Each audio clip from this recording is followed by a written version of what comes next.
We all knew this day would come, and the news this week should not be a surprise to anybody who is watching the WWE product and slowly start to see it integrated into the TKO universe, the Endeavor universe, the UFC universe.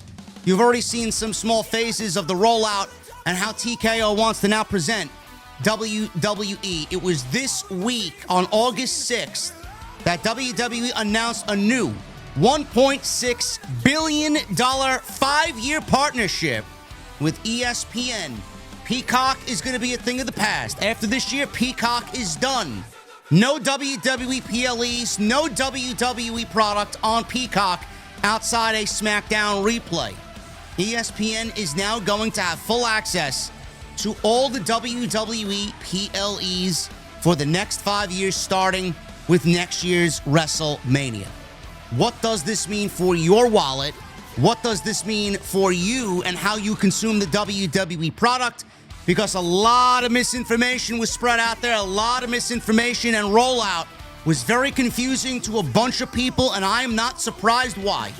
I got the latest on everything, what Triple H and Nick Khan had said about this, and how you guys should be looking at this as a good thing. Not everybody's going to be looking at it as a good thing, but I think this is well worth the price of admission for everybody that wants to consume the WWE product. I got the latest here, plus my thoughts and opinions right here on Off the Script.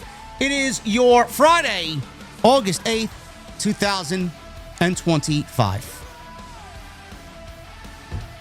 I'm leaving this in the video. You see this guy? You see this guy? He's calling me to get on Destiny. I'm not getting on Destiny. Bro, I'm recording a fucking video, okay? He wants me to do some fucking mission on Destiny. I'm not doing it. I'm leaving it in the video. I'm not even cutting it out. He'll see it, and then he'll be like, well, you gotta get the catalyst.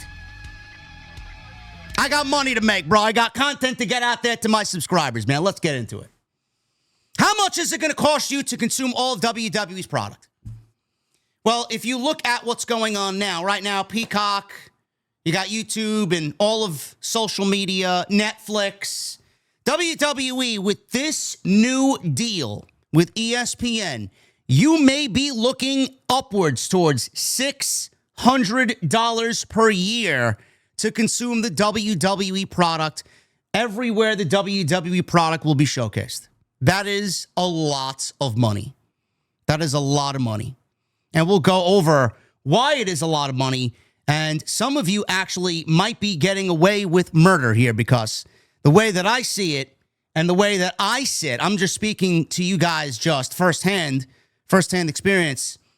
The fact that if you subscribe to a cable provider like Verizon, like I do, you're getting away with this. You don't have to worry about paying the extra fee, $29.99 a month. You don't have to worry about that at all, which is the great part about this. They announced this on Tuesday.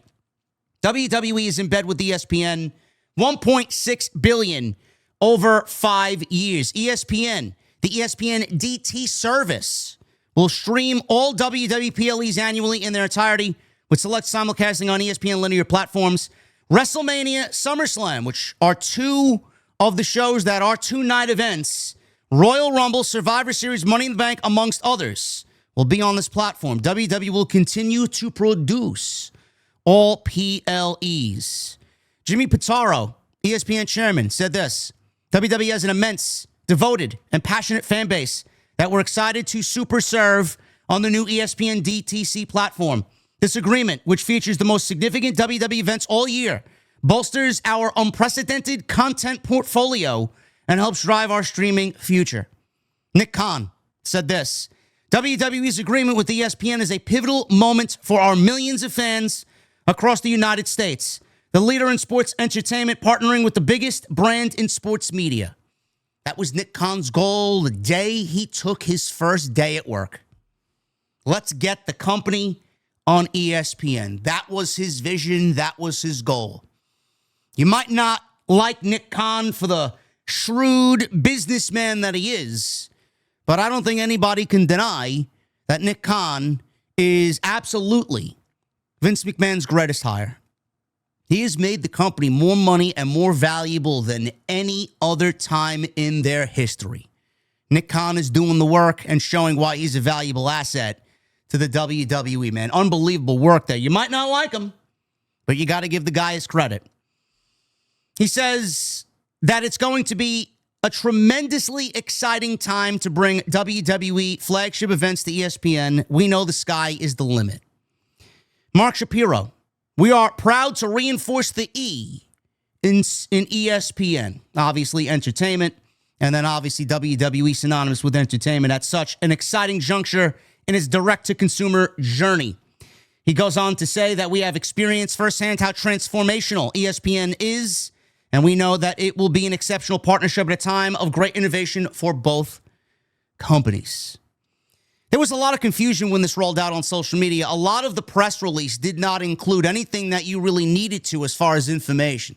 All we saw was $29.99, and everybody was freaking out. Well, I'm paying $10.99. Now I got to pay upwards towards $29.99 plus maybe to consume WWE when I'm getting it for $10.99 a month. How is that good for me? How is that good for the viewer? How is that good for the fan? A lot of misinformation was out there, and the way it was rolled out caused a lot of confusion. The way that this was rolled out and announced was awful. So I don't really blame people for being confused about what was being said here initially. It was throughout the day we started to get slow drip information. Oh, it's not as bad as people were making it out to be. Oh, it's not going to be that much more expensive. Oh, I'm getting so much more than I'm paying on Peacock, so I might not mind paying $29.99. A lot of people kind of warmed up to the idea the longer the day went on. This is all coming from Fightful. Obviously, you know the deal, $1.6 billion, ESPN, 5 years. That equates to $325 million per year. It starts at WrestleMania next year, goes to WrestleMania 2031. That would be the end of the partnership there. This is what ESPN, a rep, not ESPN specifically, but a rep for ESPN told Fightful. NFL Network, including both linear and digital rights, will be owned and operated by ESPN and fully integrated into the ESPN DTC upon launch. So the $29.99. I don't really care about any of this inclusion. If you are, and more than likely you are, someone who consumes the WWE product and the NFL product, if you're consuming pro wrestling on WWE, more than likely you're watching the NFL. The NFL and everything with the NFL, Red Zone, the Red Zone channel, Monday Night Football, will all be included in the $29.99. You don't have to pay extra to go watch the NFL. You got it all there. Plus, the WWE is going to be the cherry on top. So everything that you are getting with ESPN, you're getting the WWE on top of that, bundled. So if you're into that type of thing, you don't have to pay for any other fees, any other extras to get the NFL. It's all going to be integrated into ESPN DTC. To you, that might be a great value. To me, I don't really give a shit because I don't watch the NFL. I don't watch NFL Weekly. I'll watch a game here or there if I have to when I'm out or I'm over a family junction. I don't really care. So to you, that might be valuable. To you, that might be worth the $29.99. To you, that might be worth leaving Peacock behind and jumping on board, not really caring about paying the extra fee. ESPN would also own the broad rights to Red Zone and distribute NFL Red Zone channel to pay TV operators for continued inclusion into their sports packages. The transactions are subject to the parties, negotiation of definitive agreements, various approvals, including by the NFL team owners and customary closing conditions. Now, this is the most important, and this is where I feel, to me personally, I don't really have to worry. Subscribers to ESPN via any traditional TV provider, including cable or satellite, will automatically be granted access to the full ESPN DTC service. All you have to do is go through and get authorization into the app via your cable provider, show proof, enter a password and a username, show proof that you are with so-and-so TV provider, and you have access to ESPN DTC. No $29.99 a month fee for you. So if you're coming over from Peacock and you're on the fence about paying $29.99 a month, if you already have cable like I do through Verizon Fios in my case, and this is going to go and launch next year at WrestleMania, I don't have to sign up for ESPN DTC as a new member for $29.99. I can just log in via my Verizon password and Verizon login through cable providers and get in. I don't need to do any worrying about that. No $29.99 for me. So I'm leaving Peacock behind. Peacock is getting canceled. And I don't need to sign up for this because I could just access this through Verizon, through the ESPN DTC app. That was conveniently left out in a lot of explanations on social media. You don't need to pay the $30 a month if you already have ESPN via your cable or satellite packages. So look at that. Look at that. You're getting everything that comes with ESPN DTC because you're already paying for it via cable or satellite providers. How great is that?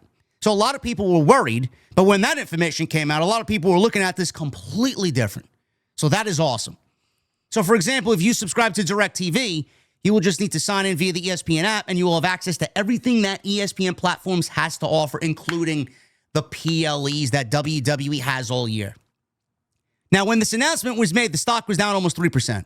By close yesterday, I saw the stock was down almost 9%.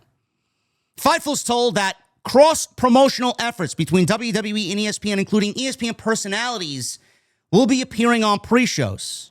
So you're going to get all your favorite personalities on ESPN, maybe showing up on a pre or post show for a SummerSlam or a Money in the Bank or a Royal Rumble. I mean, that's a little silly to me. I don't really care about that type of stuff because it's all a controlled narrative. It's all a controlled environment. WWE is going to get out what they want to get out there. There's no real news broken there.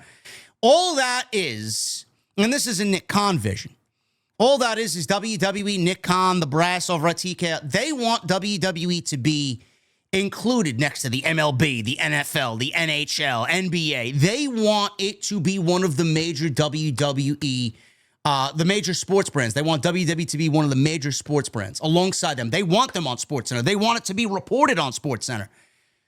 Gone are the ways that people used to look at pro wrestling. They used to look down on pro wrestling. Now, WWE and Nick Khan is forcing people to look at WWE just as valuable, if not more valuable, than these other organizations.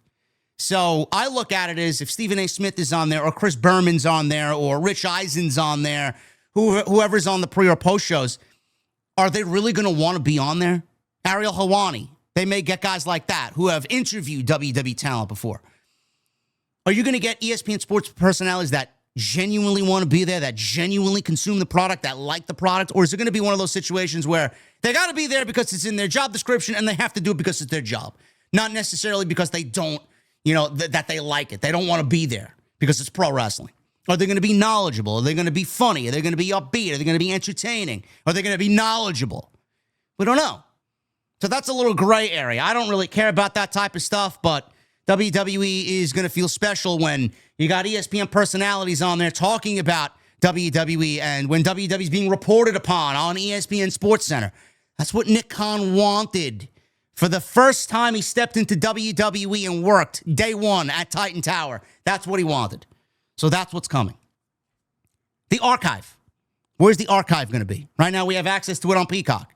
Where's that going to be? No details on the future of the archive. It is believed WWE has an advanced deal with Google because of their YouTube presence and could highlight the archive and the vault more so there.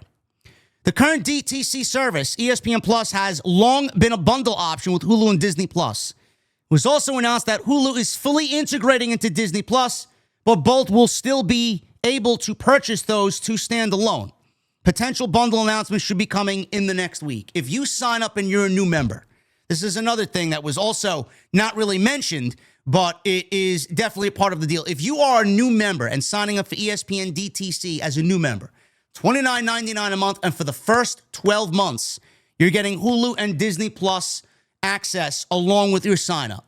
What happens after 12 months, I don't know. You're probably going to have to pay for Disney Plus at that point because they're including it as a free option when you sign up at $29.99 a month. So I don't know what's going on there. We'll cross that bridge when we get to that time frame. But for the first 12 months, it'll be free. After that, I don't know. And who knows if the $29.99 will be the amount. That also could see a price increase as well, which I'm assuming it will over time. The current DTC with Hulu and Disney, that is merging into one. So if you guys are enjoying that, by all means, enjoy that. We're told, says Feifel, to expect some commercial integration into the broadcast on ESPN. The ESPN DTC service will include WWPLE as well as NFL Network integration. Some shows will debut or run on ESPN on just regular cable or whichever ESPN channel you're watching. Some of those shows will be featured on there as well. More like the B-level shows like a Clash in Paris or a Night of Champions or something along Backlash, something along those lines. All the big 5 pay-per-views will absolutely be on this ESPN DTC. 5 years, starts out of WrestleMania 2026, expected to end before WrestleMania 2031. Another option here is, if you don't have cable and you don't want to sign up for this, DTC, ESPN at $29.99 a month, you could still watch Netflix internationally. All of the WWE content that is currently on Netflix internationally, all the PLEs, NXT, Raw, SmackDown, everything, you guys can just sign up for a VPN, use your Netflix account, change your location, UK, Canada, and consume it through that.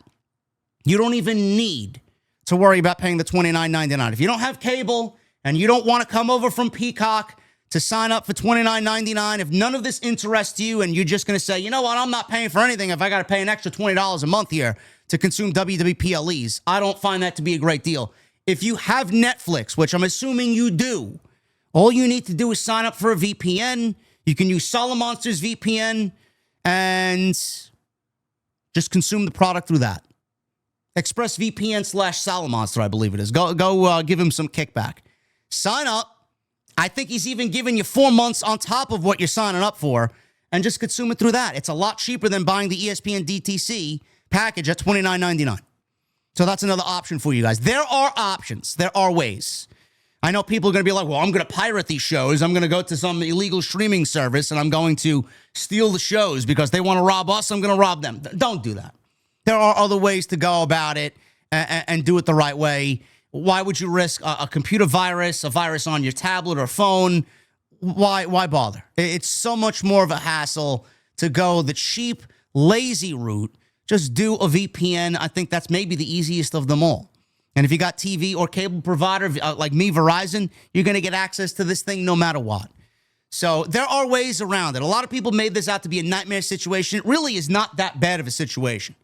If you're paying for $17.99, the ultimate package on Peacock, and you're coming over and you're paying an extra, what, $12, $13 a month to consume WWE, you're getting Disney Plus, you're getting Hulu, you're getting all the NFL stuff, all major sports. I don't know, man. You may look at it differently. I'm looking at it as a good deal. Plus, WWE gets their rocks off and they feel special because they're on ESPN and they get to mingle with all the ESPN personalities. WWE gets to be reported on ESPN Sports Center. They feel like one of the big boys now, standing alongside the NFL and the NBA and the MLB. That's what they want. That's what they want. I think we're looking at this the wrong way. You should be thankful that WWE didn't go and do the sign up for $30 for this new app, and then we're going to charge you $50 to $60 to watch these shows. They could have easily did that, and you know what? People would be stupid enough to pay it. That's where I would say, you know what? Fuck this shit. I'm definitely going through a VPN, and I'm just watching via Netflix International. Thank God they didn't do that. This could have been so much worse than what we got on Tuesday. So don't look at it as, oh my God, how could they do this? WWE's doing this to just simply feel important and fit in. They obviously want to make more money. TKO is $3 billion in debt. So clearly they're going to do whatever they got to do to get where they need to be. But this could have been so much worse than it was announced for us fans. So I'm not really looking at it as a bad thing. Triple H, he said this: WrestleMania, SummerSlam, and the Royal Rumble are going to be bigger than ever. He touted the success of the recent two-night SummerSlam event, and he said that WWE is the hottest it's ever been. Creatively, no. Money-wise, yes. Triple H expressed his excitement about bringing WWE's premium live events to ESPN platform starting in 26. He says, it's incredible for what we consider the worldwide leader in sports entertainment to be with the worldwide leader of sports and entertainment, ESPN. There's nothing bigger. There's no bigger opportunity for us than this right now. And on top of that, to be in the Disney family so to speak, we're thrilled. Yes, as long as Disney doesn't infiltrate what they want to see on WWE shows. Before long, we'll probably see fucking Mickey Mouse and Donald Duck as special guest hosts sitting front row on Monday Night Raw. Give me a fucking break. He stated that the partnership would allow WWE to produce even larger events by leveraging ESPN's production expertise. From my point of view, nobody does large-scale, massive events like ESPN. It's what you do, and it's what we like to think we do better than anybody else on the planet. So this is the perfect marriage. When we get together, things like WrestleMania, SummerSlam, and the Royal Rumble are going to be bigger than ever. They're going to be more of a spectacle than they ever have been before. One of the things I mentioned, and I joked before I knew any real information, if WWE is going to be asking people to jump from Peacock at $10.99 introductory, no matter what you're doing, if you're in the middle tier or if you're in the most ultimate tier on Peacock, it is going to be a price increase for you. You're going to be paying more and shelling out more for your WWE content than you were previously over the last 4 or 5 years. If WWE is touting, they're going to be bigger than ever. These shows are going to be bigger than ever. They're going to be more of a spectacle. With the price increase, does that mean we're going to get bigger quality shows? Does that mean the quality of these shows are going to be better than what they have been? I don't want to sign up for something if I'm a fan. I don't want to sign up for something and get 4 matches, 5 matches, and then a myriad plethora of commercials, an overabundance of commercials on these shows, and less pro wrestling. Are you going to give us more to make it a premium live event? Are we going to do 6 matches, 7 matches? Are there going to be more full-fledged shows for the price that's coming, the price increase that's coming, or is it just going to remain the same? That's what I'm genuinely curious about. Because who wants to pay for a fucking Solo Sikoa 1.5-star match against Jacob Fatu? If you even want to rate it that, it was fucking awful. Maybe one of the worst steel cage matches I've ever seen. Who wants to pay for something like that on a 5-match PLE card? You're going to deem that $29.99 worthy? That's going to be something you're going to look at and say, yeah, man, I'm happy I'm paying for this product to consume WWE, and they half-ass it by giving you something that is that terrible? Is the quality of these shows going to go up? Are we going to get another thing that I'm genuinely curious? Are we going to get sets that set apart the shows from being different instead of all of it looking the same? Is Money in the Bank going to get a unique setup? Are we going to get a SummerSlam unique setup for 2 nights? Is Royal Rumble going to get a unique set? I mean, I miss the days of these shows feeling bigger than anything. I mean, they're big in name, but when you see the stage, it's just like WWE skimps, and they just make it feel like everything else. I would love standalone sets for some of these bigger shows, at least. I'm not saying go all out for a fucking Backlash, but for a Royal Rumble, a SummerSlam, a Money in the Bank, a Survivor Series, I'd like to see them put some money into making them feel bigger than ever. Because he could sit there and say they're going to be bigger than ever. I mean, how bigger can they get from what they've been doing? They just fit 60,000 fucking people at MetLife Stadium for 2 nights. How could you get bigger than that? What do you mean by that? Are you going to separate these shows from feeling the same? Are they going to be different than what they have been, at least aesthetically? I don't know. Maybe they'll put some of that money, some of those revenue earnings towards making these shows feel different. I don't know. From my point of view, nobody does large-scale, massive events like ESPN. And obviously, he goes on to tout that WWE does pay-per-view PLE better than anybody on the planet. He also mentioned the success of the first 2-night SummerSlam. For the first time ever, 2 nights back-to-back, 113,000 crazy fans descended upon New York like only WWE fans can. We took over a city. It was an incredible and massively successful event. And he noted the presence of athletes like Russell Wilson, Tyrese Halliburton, as well as celebrities like Jelly Roll, Logan Paul as evidence of the event becoming a cultural moment. Oh man. This is a lot. I don't know how you feel. He's calling me again. No, that's my brother calling me now. Oh boy, I better get out of here. So let me know how you guys feel about that. I'm looking at this as not really that bad of a situation. I know a lot of it was misconstrued, a lot of misinformation out there, a lot of worry when this first rolled out on social media. And I know a lot of people were worried because of the price increase, but a lot of that information wasn't really ready for, consumption on social media because they wanted to get this out there and they wanted fans to look at it as a big deal without giving them the most important information. How are we going to save money? So if you have a cable provider, you are getting away scot-free. You don't got to worry about anything. If you got a VPN and you don't want to sign up for this thing, you don't have to worry because Netflix is going to carry all the PLEs and you don't have to worry about anything. And then plus Raw, SmackDown, and NXT all on Netflix internationally. And if you guys want to go and do the package itself at $29.99, WWE feels like it's going to be well worth the price of admission because of everything else that you're getting alongside this. I'm just speaking firsthand experience. I don't really care about the NFL. You might seem to look at that differently. So if you find that to be of a great value, you're getting everything that comes with the NFL plus the WWE, the $29.99 might be well worth your money. So I'm looking at this as a good thing. I think this is a great move and an expected move. For the merger of WWE and UFC under the TKO umbrella, this was to be expected, and we're seeing a rollout of it in 2026. And again, I cannot stress this. We're getting away with this because a lot of people figured that WWE was eventually going to jump to ESPN and then charge you additionally $50 to consume these shows. Sign up for the app and then an extra $50 to consume these shows just like the UFC. I honestly feel like this is the best of both worlds, coming over from Peacock and then also being integrated into the ESPN platform. Let me know what you guys think about that. I'm actually looking forward to this. Let me know how you're feeling about it down below in the comment section. And if you enjoyed today's video, please hit that thumbs up and let me know how you're feeling. Thank you very much for all the great support. We're having a tremendous August so far, and I'll see you tonight live for Friday Night SmackDown right here on Off the Script. Any other channel that you guys may go out and watch there tonight, we got it covered right here, man, because like I usually say, we are the best of the best of the best. Go and check out all the content on the channel, plenty of it, and I will keep you guys posted on what's coming up for Friday Night SmackDown tonight live right here on Off the Script. I'll see you guys later.